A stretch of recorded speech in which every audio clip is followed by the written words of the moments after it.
Dos gemelos, de piel oscura, encontraron al sheriff moribundo en el bosque. Lo que hicieron a continuación conmocionó a todo el departamento. Escriba en los comentarios desde dónde está viendo el vídeo y no olvide suscribirse al canal. El pueblo dormía entre colinas cubiertas de árboles altos y espesos, como si los bosques quisieran envolverlo en un abrazo eterno. Era un lugar pequeño, de casas bajas con techos inclinados, donde las bicicletas crujían más que los coches, y donde el tiempo parecía deslizarse con lentitud por las grietas de las aceras rotas. Las calles olían a leña húmeda, a ropa recién lavada y a tierra mojada. Por las mañanas una niebla densa descendía de las montañas, cubriendo los patios y jardines como una sábana espesa. Allí, la vida era tranquila, demasiado tranquila para algunos, pero bajo esa superficie apacible se escondían historias que nadie se atrevía a contar en voz alta. Miles y Leila Johnson vivían en una casita de madera a las afueras del pueblo, junto a una carretera sin asfaltar que terminaba en el bosque. Tenían 10 años y compartían todo: la cama, los libros, los silencios y las risas. Eran mellizos, pero no se parecían demasiado. Miles era más alto, con una mirada inquisitiva que parecía ver más de lo que decía. Leila, de rostro redondo y ojos grandes, era más impulsiva, más ruidosa, pero también más sensible. Su piel oscura contrastaba con la nieve temprana que comenzaba a caer ese octubre, y su ropa, desgastada por el uso, contaba sin palabras la historia de una familia que apenas sobrevivía. Su madre, Alicia, trabajaba en la lavandería del pueblo desde antes del amanecer hasta bien entrada la noche. Hacía turnos dobles casi todos los días, dejando a los niños al cuidado mutuo. Su rostro estaba siempre cansado, pero sus caricias eran suaves, aunque escasas. Había perdido a su esposo, el padre de los mellizos, hacía ya 3 años, cuando se internó en el bosque y nunca regresó. Era guardabosques, conocía cada rincón de esos árboles, cada raíz y cada tronco, y sin embargo, se desvaneció como si la tierra lo hubiese tragado. La policía buscó, o al menos eso dijeron. Al final cerraron el caso con un informe que hablaba de extravío accidental. Alicia nunca creyó esa versión, pero tampoco tenía pruebas para rebatirla. Desde entonces, en casa no se hablaba del padre. Su presencia persistía en los objetos: una gorra colgada detrás de la puerta, una linterna vieja en la repisa, un cuchillo plegable en el cajón de los cubiertos. Pero su nombre se convirtió en un susurro que solo flotaba en los pensamientos de los niños, cuando las luces se apagaban. A falta de una figura adulta presente, el bosque se convirtió en el mundo de Miles y Leila. Allí jugaban, exploraban, imaginaban que eran exploradores, fugitivos o detectives. Conocían cada tronco hueco, cada piedra con musgo, cada árbol torcido. Era su santuario y su escape. Mientras otros niños pasaban las tardes frente a la televisión, ellos seguían senderos invisibles entre helechos y ramas, siempre juntos, siempre con los sentidos alerta. Sabían que el bosque podía ser cruel, pero también sabían que los protegía a su manera. Esa mañana, la niebla era más espesa que de costumbre, y el viento traía un aroma extraño, metálico. Leila fue la primera en proponer una nueva ruta. «Vamos por el camino viejo», dijo, señalando una zona donde los árboles crecían más densos, tras un arroyo casi seco. Miles dudó. Ese sendero había sido evitado incluso por su padre. Dijo que era inestable, peligroso después de las lluvias, recordó. Pero la curiosidad de Leila era contagiosa, y su necesidad de salir de lo conocido pesó más que el temor. Cruzaron el arroyo con cuidado, saltando entre piedras resbaladizas, y se internaron en lo desconocido. El sendero apenas se notaba. Las ramas lo cubrían, los arbustos lo devoraban. Era como si el bosque tratara de borrarlo. A cada paso los gemelos sentían cómo se espesaba el aire. El silencio era diferente allí, no como el silencio habitual del bosque, sino uno tenso, expectante, como si algo respirara muy despacio justo fuera de su vista. Pasaron por un tronco caído cubierto de líquenes, luego por una roca partida en dos como por un rayo. Leila iba adelante, su gorro rojo sobresalía entre el follaje. De repente se detuvo. Señaló algo en el suelo, una mancha oscura entre las hojas. Miles se agachó. Era sangre, fresca. un hilo delgado que continuaba entre los arbustos. Miraron alrededor. No había sonidos, ni pájaros ni insectos. El bosque se había callado. ¿Vamos?, preguntó Leila. Miles tragó saliva. Sabía que debían regresar, contarle a un adulto, avisar a alguien. Pero también sabía que en el pueblo nadie escuchaba a los niños. Además, si alguien estaba herido, quizás no había tiempo que perder. Siguieron el rastro, atentos, pisando con cuidado para no dejar huellas propias. La sangre los condujo a una pequeña cabaña de madera medio derruida, oculta entre los pinos más viejos. Parecía deshabitada desde hacía años. Tenía las ventanas rotas, el tejado hundido en un lado y la puerta abierta de par en par. Una ráfaga de viento hizo crujir las bisagras. El interior estaba oscuro, con un olor penetrante a humedad, madera podrida y sangre. Entraron despacio. Leila sostenía la linterna que apenas iluminaba más allá de unos metros. Miles avanzó con el corazón golpeando su pecho como un tambor.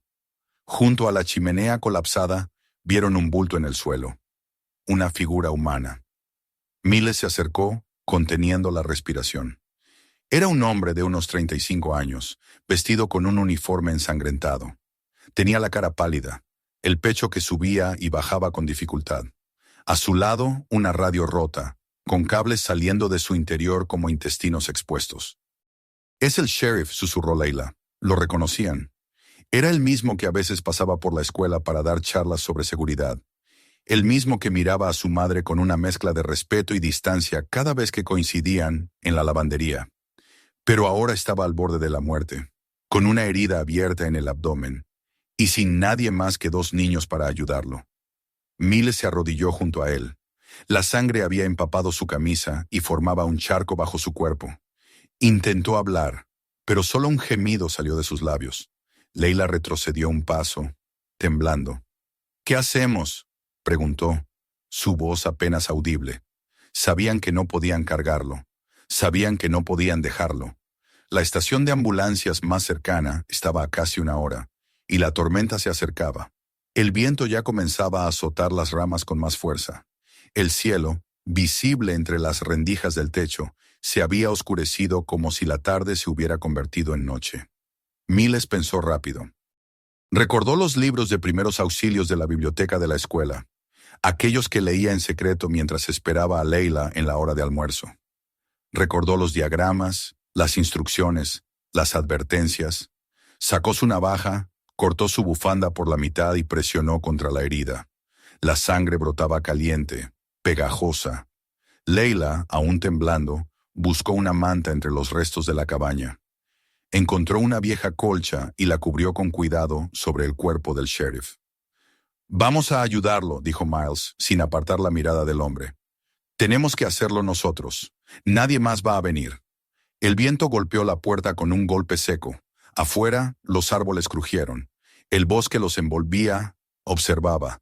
En algún lugar lejano, un trueno retumbó, profundo y amenazante. Dentro de la cabaña, 2 niños se preparaban para enfrentar algo mucho más grande que ellos. Y el bosque, viejo y sabio, parecía guardar silencio. Por ahora. La cabaña temblaba levemente con cada ráfaga de viento. Las paredes crujían como si quisieran advertirles de algo, y cada sonido afuera parecía amplificarse en su interior. Ramas que chocaban, gotas de lluvia gruesas que comenzaban a martillar el techo podrido. Algún animal que huía, quizás asustado por la misma presencia que había herido al sheriff. Miles y Leila no decían una palabra. Estaban de pie junto al cuerpo inmóvil del hombre, con la respiración contenida, los rostros tensos y las manos temblorosas. Leila fue la primera en romper el silencio. «Tenemos que buscar ayuda», susurró sin moverse. Pero su voz sonó insegura, como si la idea de dejar a Miles solo fuera aún más aterradora que la herida del hombre. Miles la miró y negó lentamente con la cabeza. «No va a sobrevivir si salimos ahora. Está perdiendo demasiada sangre», respondió. Hablaba con más firmeza de la que sentía, pero había algo en su interior, una determinación que surgía no del valor, sino de la urgencia. El sheriff agonizaba, y ellos eran lo único que los separaba de la muerte. Rápidamente, Miles revisó los bolsillos del sheriff. Buscaba algo útil. Vendas, una identificación, incluso un celular. Encontró una pequeña linterna, aún encendida aunque débil, una navaja cerrada y, en el bolsillo interior de la chaqueta ensangrentada, una libreta de notas empapada y doblada, además de un mapa arrugado. Leila se acercó y tomó la libreta. Las letras estaban borrosas en algunas páginas, pero otras aún eran legibles. Leyó algunos nombres en voz baja. Baxter, Sullivan, Riggs. ¿Te suenan? Miles reconocía esos apellidos. Eran hombres importantes en el pueblo. Baxter era el contratista que llevaba meses intentando comprar las casas del barrio donde vivían. Sullivan era jefe del cuerpo de seguridad de la planta maderera. Riggs, miembro del consejo municipal. Leila pasó la página y encontró algo más. Una fotografía vieja y desteñida, tomada frente a un edificio de madera, quizás un campamento. Había 6 hombres en la imagen, todos con expresiones tensas. Uno de ellos era su padre. El aire pareció salirse de la habitación de golpe. Miles tomó la foto con manos temblorosas. No había duda. Era él, más joven, con una barba más espesa, pero con los mismos ojos. Estaba allí, de pie junto al sheriff y a los demás hombres, como si formara parte de algo más grande. Leila tragó saliva. ¿Qué hacía papá con ellos? Nadie respondió. Volvieron al presente con un sonido repentino. Un gemido del sheriff. El hombre abrió los ojos con dificultad, murmurando palabras que apenas se entendían. Miles se inclinó. «Tranquilo, está a salvo», susurró. El sheriff intentó hablar, pero solo salieron fragmentos. Ellos. El campamento. Mapa. No confíen. Luego se desmayó otra vez, respirando con dificultad. Sin perder más tiempo, Miles se quitó la chaqueta y comenzó a trabajar. Recordaba las imágenes de los libros de primeros auxilios, las explicaciones de cómo detener una hemorragia, cómo inmovilizar a una persona herida. Le pidió a Leila que buscara agua, pero la cantimplora estaba casi vacía. Encontró una olla oxidada en un rincón y corrió fuera a llenarla con agua de lluvia que caía de una canaleta improvisada. El viento casi se la arrebata de las manos. Dentro, Miles usó su bufanda como venda, presionando con firmeza sobre la herida. El sheriff se estremecía, pero no despertaba. Luego ató con fuerza, asegurando la tela con un nudo. No era perfecto, pero detendría el sangrado por un rato. Leila regresó empapada, con las manos frías y los labios temblando. Encendieron una pequeña fogata en la vieja estufa de leña, usando trozos de papel y madera seca de los muebles rotos. El calor comenzó a llenar la habitación lentamente, y con él una sensación de urgencia más clara. Mientras el sheriff dormía agitado, Miles y Leila se turnaban para observarlo. Afuera, la tormenta ya era un rugido constante. El agua golpeaba el techo como piedras, y el viento silbaba entre las rendijas. Las ventanas vibraban, y en cada sombra parecía esconderse una amenaza. La noche caía con rapidez. Miles aprovechó una pausa para estudiar el mapa. Estaba marcado con cruces y fechas. Una línea de puntos atravesaba el bosque desde el borde del pueblo hasta un sitio etiquetado como Campamento Norte. Había otros lugares señalados: túnel viejo, pozo oculto, entrada bloqueada. El trazo era irregular, como dibujado a toda prisa. Leila, que observaba sobre su hombro, señaló una de las cruces. «Esa está cerca de donde papá solía llevarnos a acampar», dijo. Y entonces ambos comprendieron. El sheriff había estado investigando algo grande, algo que conectaba a los poderosos del pueblo, a su padre y al bosque. Y ahora estaba pagando el precio. En algún momento de la noche, cuando las brasas comenzaban a apagarse y la lluvia disminuía, Miles se levantó con sigilo. Fue hasta la puerta y la entreabrió. Afuera, el bosque estaba oscuro como tinta, pero algo llamó su atención. A lo lejos, entre los árboles, se encendió una luz, una linterna, luego otra, moviéndose lentamente. No eran patrullas, no había sirenas ni voces por radio, solo hombres en silencio, avanzando con cuidado. Corrió de vuelta adentro. «Hay gente en el bosque», susurró. Leila palideció. No preguntó quiénes. Sabía. Eran los mismos que querían que el sheriff no hablara, los mismos que probablemente habían hecho desaparecer a su padre. Y ahora estaban cerca. Apagaron el fuego con tierra, Cubrieron al sheriff con mantas, ocultándolo detrás de unos muebles viejos. Luego, con manos nerviosas, revisaron todo: la libreta, el mapa, la foto. Escondieron los documentos en la mochila de Leila. Mills recogió la linterna, el cuchillo y una cuerda vieja. «Tenemos que moverlo», dijo. «Si lo encuentran aquí, lo matarán». Leila no discutió. Sabía que tenía razón. Prepararon una especie de camilla improvisada con tablas y una manta. Ataron con cuidado al sheriff, tratando de no moverlo demasiado. Él seguía inconsciente, pero aún respiraba. Cada sonido afuera los hacía detenerse. En un momento, escucharon pasos cerca, muy cerca. Una rama se rompió, luego otra. Una voz grave susurró algo. Pasaron eternos segundos hasta que los pasos se alejaron.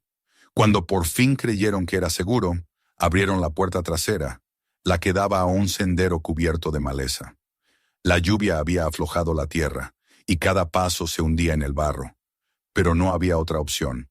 Entre los dos, arrastraban al sheriff, deteniéndose cada tanto para escuchar.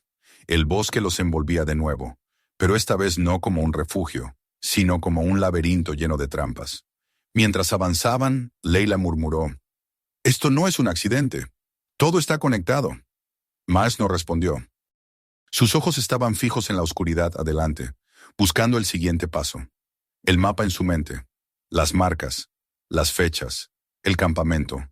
A medida que se internaban más, el bosque parecía cambiar. Los árboles más torcidos, el aire más denso. El sendero se perdía. Las linternas detrás de ellos parpadeaban como ojos que los seguían. Pero los mellizos no se detuvieron. Sabían que el tiempo corría en su contra. Sabían que la vida del sheriff, la verdad sobre su padre, y quizás la suya propia, dependían de lo que hicieran esa noche. Y el bosque, mudo testigo de secretos y traiciones, los observaba avanzar, como si esperara el desenlace con la misma inquietud que ellos. El barro les llegaba hasta los tobillos. Cada paso requería esfuerzo y silencio, y las ráfagas de viento seguían sacudiendo las ramas por encima de sus cabezas, haciendo que crujieran como huesos viejos. Leila jadeaba mientras sostenía uno de los extremos de la improvisada camilla, con los dedos entumecidos por el frío y el cuerpo empapado hasta los huesos. Miles, al frente, guiaba el camino sin decir palabra, con la linterna envuelta en tela para que la luz apenas se filtrara. Avanzaban por un sendero que solo ellos conocían, uno de esos caminos invisibles que se abrían entre la maleza gracias a años de juegos y exploraciones. El sheriff yacía inmóvil, cubierto con una manta gruesa que se había empapado con la lluvia.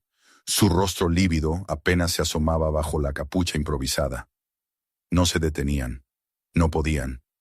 Detrás de ellos, como una amenaza muda, se mantenían las linternas intermitentes, a veces visibles a lo lejos, otras ocultas por los árboles. No había voces, ni gritos, ni pasos apresurados. La persecución era silenciosa, meticulosa, como si los perseguidores supieran que el bosque, tarde o temprano, les cedería su presa. Y sin embargo, los mellizos seguían adelante, guiados por una mezcla de miedo, determinación y ese conocimiento casi instintivo del terreno que habían recorrido desde que eran lo suficientemente pequeños como para esconderse detrás de un tronco. Una rama se quebró muy cerca. Leila se detuvo en seco, mirando a su alrededor con los ojos abiertos de par en par. Miles alzó una mano, señalando que guardara silencio.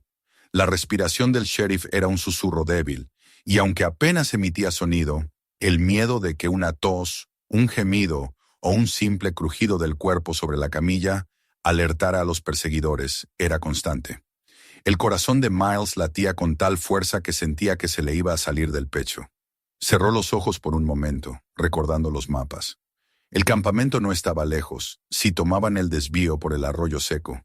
Sabía que ese cauce, aunque fangoso, los llevaría directamente a uno de los viejos accesos olvidados.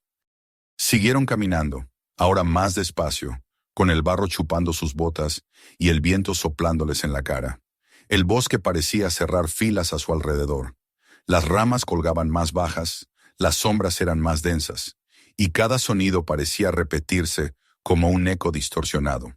Leila tropezó y cayó de rodillas, soltando un quejido ahogado. Miles se giró para ayudarla, pero en su mirada no había reproche, solo agotamiento. Ella asintió, se limpió la cara con la manga empapada y volvió a levantar el extremo de la camilla. No había tiempo para descansar. Al llegar al arroyo, comprobaron que el lecho estaba más inundado de lo habitual. El agua bajaba con lentitud, mezclada con barro y hojas. No era profundo, pero lo suficiente como para hacer el paso incómodo y peligroso. Miles bajó primero, tanteando el terreno. El fondo era inestable, y cada piedra parecía dispuesta a girarse bajo el peso. Con cuidado ayudaron a descender la camilla. El agua les llegaba a las rodillas, helada y sucia. Cada paso era una prueba, y la tensión aumentaba con cada metro. Mientras avanzaban por el lecho del arroyo, escucharon algo que los paralizó. Un murmullo de voces. Estaban cerca, muy cerca. Miles apagó por completo la linterna y señaló una desviación, una abertura entre dos grandes rocas que conducía a una pequeña hondonada que conocían bien. Era un escondite al que solían acudir cuando jugaban a espías. Allí, el sonido se amortiguaba y el terreno hacía rebotar los ecos, dificultando la localización exacta de cualquier presencia. Con esfuerzo arrastraron la camilla hasta el escondite, cubriéndola con ramas y hojas. Luego se acurrucaron entre los helechos, respirando apenas, los cuerpos temblorosos y mojados. Las voces se acercaron. Eran graves, susurros de hombres que se comunicaban con frases cortas. Alguien mencionó el nombre del sheriff. Otro murmuró algo sobre los niños. Miles sintió un escalofrío recorrerle la espalda. Ellos sabían. No solo sabían que él estaba vivo, sino que sabían quiénes lo habían encontrado. Quizás los habían visto entrar al bosque. Quizás los habían seguido desde el principio. Una luz se asomó entre los árboles, cruzando justo por encima de la hondonada. Un haz de linterna iluminó brevemente las rocas. Leila contuvo el aliento. Un paso más, un movimiento, y podrían descubrirlos. Pero el hombre con la linterna pasó de largo. Los pasos se alejaron, el murmullo se hizo más débil. No estaban a salvo, pero habían ganado algo de tiempo. Cuando todo quedó en silencio, esperaron aún más. Luego, sin hablar, volvieron a levantar la camilla. El sheriff seguía inconsciente, aunque en algún momento había murmurado algo entre sueños. Miles apenas pudo entender una palabra. Papá. No estaba seguro si era una coincidencia o una señal, pero eso bastó para encender en él una llama nueva. Estaban más cerca de la verdad. Lo sentía. Tenían que llegar al campamento. El sendero desde el arroyo los llevó cuesta arriba por un tramo de bosque más espeso. Las raíces sobresalían como trampas, y el suelo resbalaba bajo la humedad. Leila estaba agotada, y sus piernas flaqueaban. Miles comenzó a cargar más peso, casi arrastrando la camilla mientras ella le alumbraba el camino. Finalmente, entre la neblina que volvía a espesarse con la madrugada, divisaron una silueta familiar. La torre derrumbada del viejo campamento de Tala, un lugar que, según su madre, había sido abandonado cuando ellos eran aún bebés. Su padre hablaba de él con incomodidad, casi como si lo evitara a propósito. El campamento era un conjunto de construcciones bajas, de madera gris y techos colapsados. Todo estaba cubierto de hiedra, musgo y silencio. Parecía que el bosque había estado tratando de devorarlo durante años. Entraron en lo que quedaba de la caseta principal. El aire allí olía a humedad y a ceniza vieja. Miles buscó un lugar seco para acostar al sheriff y encontró una esquina con algo de paja seca bajo un techo aún firme. Leila encendió la linterna de nuevo. En una de las paredes, medio tapada por tablas caídas, colgaba una chaqueta azul con el emblema de guardabosques. Miles la reconoció de inmediato. Se acercó y la tocó con cuidado. En el bolsillo interior, encontró una credencial de identificación desgastada. Era la de su padre. También había un cuaderno pequeño y una llave oxidada. Al abrir el cuaderno, vio mapas, horarios de Tala y notas con fechas que coincidían con las del mapa del sheriff. Todo comenzaba a tomar forma. Su padre no había desaparecido por accidente. Había descubierto algo, lo mismo que ahora el sheriff trataba de sacar a la luz, y alguien se había asegurado de silenciarlo. Leila estaba sentada en el suelo, mirando la chaqueta con los ojos brillantes de lágrimas. Miles se arrodilló junto a ella y le pasó el cuaderno. Él estuvo aquí. Nos dejó esto. No era mucho consuelo, pero era una certeza, una prueba. El amanecer comenzaba a teñir de gris el cielo más allá de los árboles, pero no traía paz. Afuera aún resonaban ecos lejanos. El bosque no dormía, y los hombres que los perseguían tampoco. Tenían que seguir adelante. Tenían que proteger al sheriff, sacar a la luz todo lo que habían descubierto. Pero por encima de todo, tenían que salir vivos. Miles se puso de pie y miró alrededor del campamento. Su mirada se detuvo en una trampilla medio escondida bajo una estantería caída. Recordó el mapa. Allí decía Túnel Viejo. Quizás, solo quizás, aún quedaba una vía de escape, y mientras el bosque susurraba entre ramas sacudidas por el viento, los mellizos comprendían que la cacería no había hecho más que empezar. La luz del amanecer apenas comenzaba a filtrarse entre las ramas retorcidas, proyectando sombras alargadas sobre el suelo cubierto de hojas húmedas. El campamento estaba en silencio, como si el bosque lo hubiese absorbido por completo en su larga respiración. No se escuchaban aves ni el crujido de animales pequeños. Incluso el viento parecía haber cesado, detenido ante el umbral de algo que estaba a punto de cambiar. Miles, aún con el cuaderno de su padre en la mano, contemplaba la trampilla medio oculta. Era antigua, de madera carcomida y con un anillo metálico oxidado que apenas se mantenía en su sitio. Leila se acercó en silencio. Ambos sabían que no podían quedarse allí. El campamento había sido un refugio momentáneo, un lugar de respuestas, pero también un lugar vulnerable. Si los hombres que los seguían habían llegado tan lejos, no tardarían en encontrar la chaqueta, las huellas, cualquier rastro. Tenían que moverse, y rápido. El sheriff respiraba con más dificultad. Su rostro estaba pálido, sudoroso, los labios resecos y agrietados. Había perdido mucha sangre, y aunque los cuidados improvisados lo mantenían con vida, no resistiría mucho más sin ayuda médica. Miles tocó su frente y sintió el calor febril.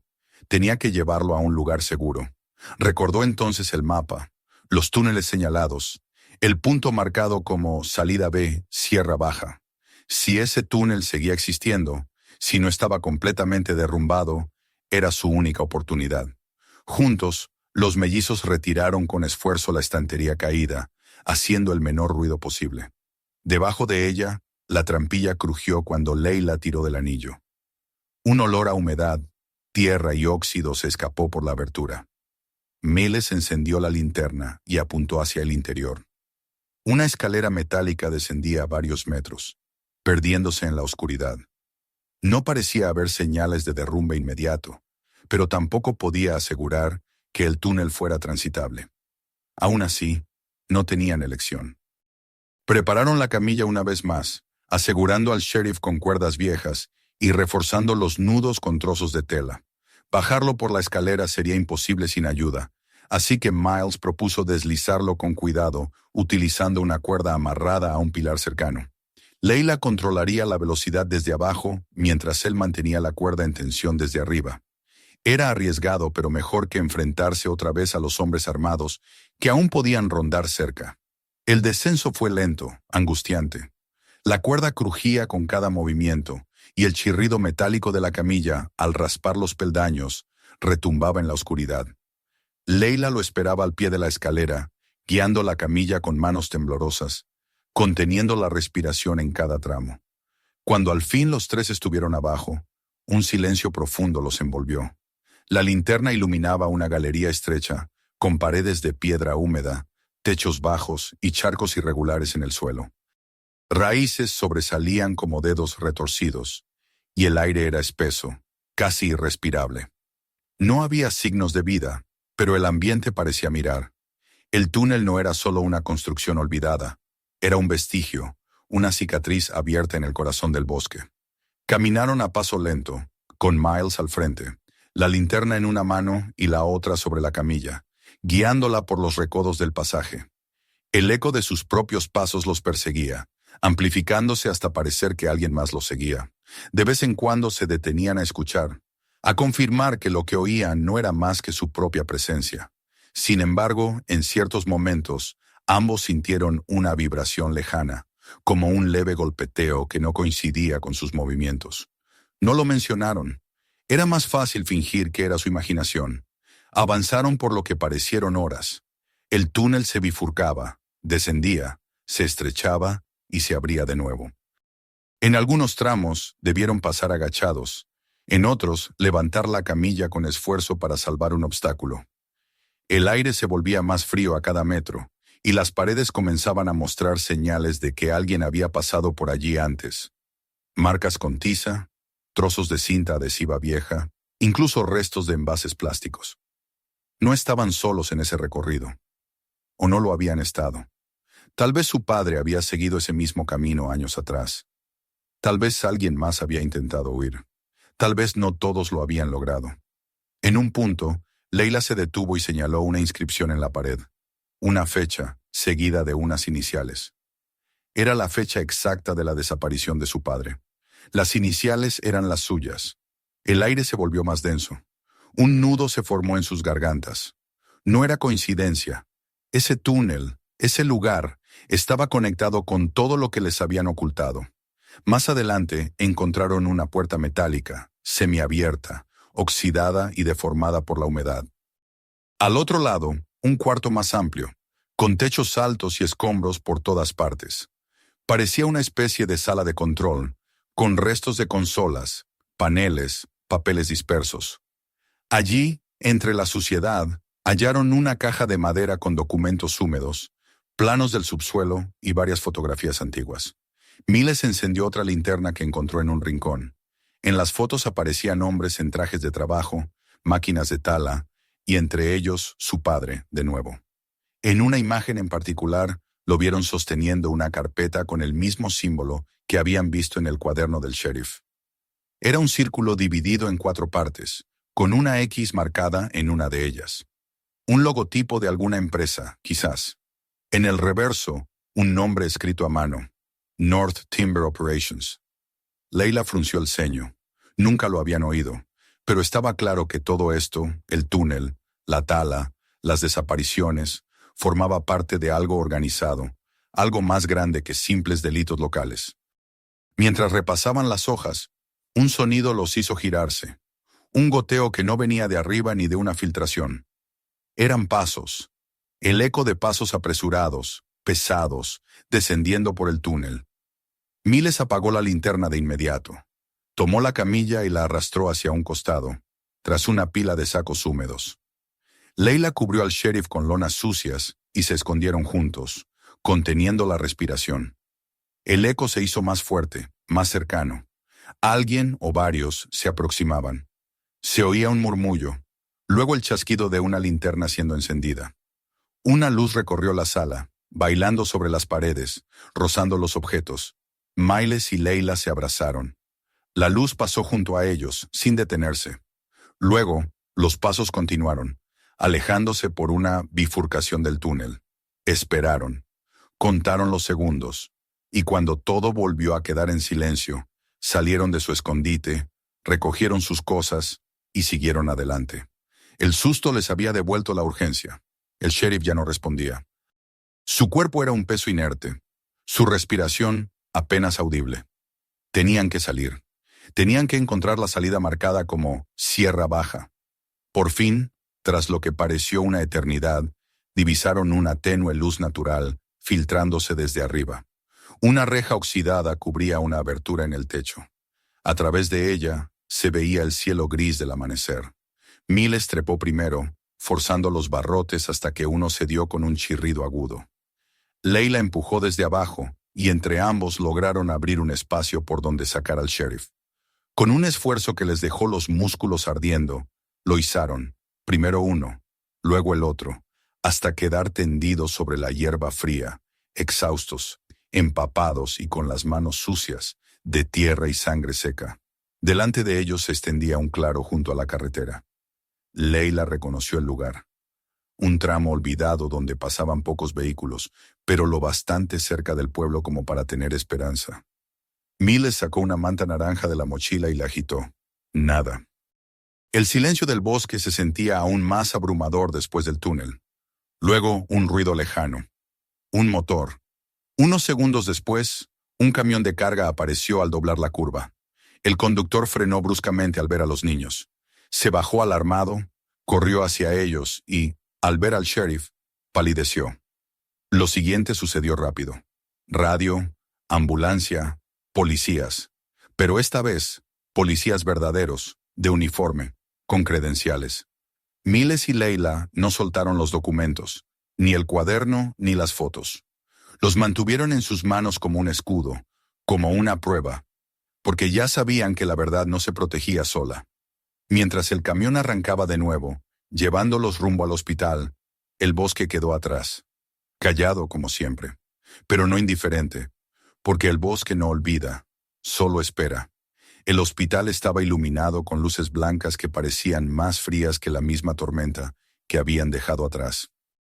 A través de los ventanales empañados, el cielo aún estaba cubierto por nubes grises, aunque la lluvia se había detenido hacía un par de horas. La ambulancia que había recogido al sheriff se hallaba estacionada a un lado, y una cinta amarilla delimitaba el área donde habían llegado los mellizos. Policías estatales patrullaban la entrada, hablando en voz baja, sin perder de vista ni a los niños ni a la documentación, que ahora se encontraba protegida dentro de una bolsa plástica, etiquetada con un número de caso y sellada con cinta de evidencia. Miles y Leila estaban sentados en una sala de espera, envueltos en mantas térmicas, bebiendo chocolate caliente de un vaso de cartón. A su lado, su madre no los soltaba de las manos. Cuando llegó al hospital, poco después de haber sido informada por la policía, corrió hasta ellos y los abrazó como si no los fuera a soltar nunca más. Su llanto era silencioso, pero constante, mientras besaba sus frentes una y otra vez. Había pasado años imaginando lo peor, y sin embargo, ni en sus pesadillas más crueles habría previsto que sus hijos terminarían escapando por túneles bajo el bosque, con un sheriff moribundo y pruebas de una conspiración que llegaba hasta las figuras más poderosas del pueblo. El sheriff Hanson se encontraba en cuidados intensivos, pero los médicos dijeron que sobreviviría. Estaba débil, con fiebre alta, pero la intervención rápida de los niños, su improvisada atención médica y la resistencia que aún le quedaba, le habían salvado la vida. Nadie en el hospital dejaba de repetir las mismas palabras. Es un milagro que lo hayan logrado. Pero para Leila y Miles no era un milagro. Era el resultado de noches enteras explorando el bosque, de una infancia que les había enseñado a leer los susurros de los árboles, de la ausencia de su padre que los había obligado a crecer antes de tiempo. Era la necesidad de saber, de entender, de encontrar la verdad aunque nadie más quisiera escucharla. Unas horas después llegaron detectives de la División Estatal de Investigaciones. Eran hombres y mujeres con trajes oscuros, expresiones serias y grabadoras encendidas. Hablaron primero con la policía local, luego con los médicos y por último, se acercaron a los niños. Pero esta vez no hubo condescendencia. Les hablaron como testigos claves, con respeto. Los mellizos narraron todo, cada paso, desde el primer rastro de sangre hasta la salida del túnel. Mostraron el cuaderno de su padre, los papeles encontrados en el campamento, las fotografías, los nombres anotados por el sheriff. La carpeta crecía con cada nuevo documento, con cada dato, con cada revelación. Los nombres coincidían con denuncias antiguas que nunca prosperaron, con expedientes cerrados misteriosamente, con contratos firmados por empresas fantasmas que operaban en zonas protegidas del bosque. El nombre de North Timber Operations aparecía vinculado a una cadena de compañías que blanqueaban dinero proveniente de talas ilegales. Y detrás de todo eso, los mismos hombres que habían presionado a su madre para vender la casa, los mismos que financiaban campañas políticas, que organizaban donaciones benéficas, que saludaban en los desfiles del pueblo. Durante los días siguientes, el caso se convirtió en noticia. Primero local, luego estatal. En las portadas aparecían las palabras corrupción, encubrimiento, desapariciones y niños héroes. Periodistas acamparon frente al hospital y los rostros de Miles y Leila comenzaron a circular por todas partes. Sin embargo, ellos se mantenían alejados del bullicio. No buscaban fama, no querían entrevistas. Solo deseaban que se hiciera justicia y que su padre, por fin, pudiera descansar en paz. Las detenciones comenzaron una semana después. Baxter fue arrestado en su oficina intentando destruir archivos. Sullivan fue encontrado en una cabaña al norte del estado, armado y dispuesto a resistirse. No lo logró. Riggs, el concejal, trató de huir cruzando la frontera, pero lo detuvieron en una gasolinera, tras una denuncia anónima. Todos ellos enfrentaban cargos que incluían conspiración, homicidio, obstrucción a la justicia, abuso de poder y crímenes ambientales.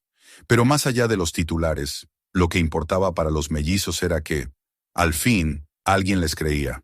Unas semanas después, en una ceremonia organizada en la escuela primaria, los estudiantes, profesores y familias del pueblo se reunieron en el salón principal.